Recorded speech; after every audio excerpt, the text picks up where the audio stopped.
March 4th, 2024, FERC. Ladies and gentlemen, boys and girls, I think you may have forgotten your humanity and your desire to find fish passage. You may have forgotten that real human beings with real lives in a real world actually live in the area that you are allowing blasting like bombs. Mud flows that threaten all life with a slow death laced with toxic, debilitating health effects to multiple species. Injury and malice inflicted with no compassion for human suffering.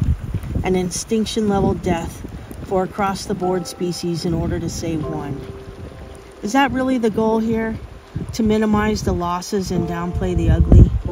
To not represent humanity as a positive action verb, but rather an insensitive, immoral, lying, greasy, political, self-gaining, and gaslighting one? Because if that's the goal, then you're succeeding. If you're trying to represent a kind, considering of elders in small communities and rural environments that like self-sufficiency and nature and wildlife as a whole, then you are failing with a capital F. To take someone's drinking water away and their ability to eat is death. It's death to the spirit, and death to future home sales, and death of what was prior to January 23rd alive. And although not thrilled at the prospects of where life was going, unprepared for the reality of the demise of their homes. These people and you people that wanted this action and boldly made that decision and left other human beings with the consequences of your actions are now in harm's way. You did this. You give up your life and move here and deal with the consequences of your actions.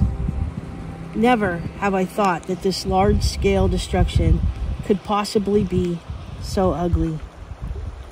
This is the same as rounding up Japanese and putting them on trains and taking them from their lives and putting them in the middle of the desert.